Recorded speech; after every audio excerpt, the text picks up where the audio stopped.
Chapter 2 The Friction Phase, Part A.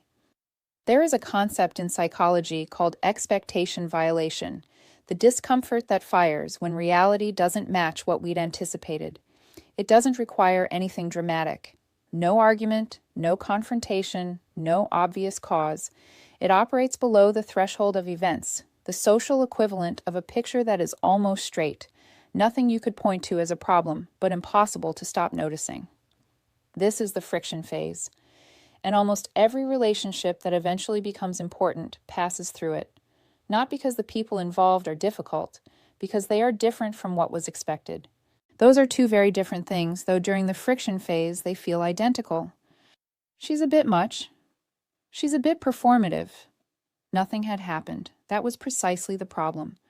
Friction doesn't come from conflict. It comes from misaligned expectations. You arrive with a sense of how things should feel, a tone, a rhythm, a way of being, and when reality doesn't match, the gap registers as irritation. The other person hasn't done anything wrong. They have simply failed to be who you'd already decided they were. What makes the friction phase particularly difficult to navigate is that the feeling outruns the logic. You cannot point to an incident. You cannot make a case. I don't know why she annoys me. That sentence is where curiosity ends and assumption quietly takes over.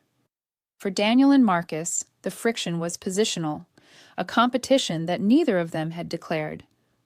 You always jump in early. Just how I think.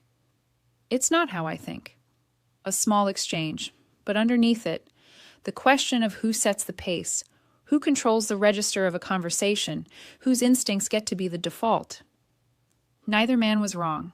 They had different relationships with the moment between thinking and speaking, and each read the other's relationship to that moment as a provocation. For Sophie, the friction with Lena was harder to locate and therefore harder to resolve. I just feel like she's not real. Hard to prove, easy to feel, so it lingered. What Sophie was actually responding to was precision.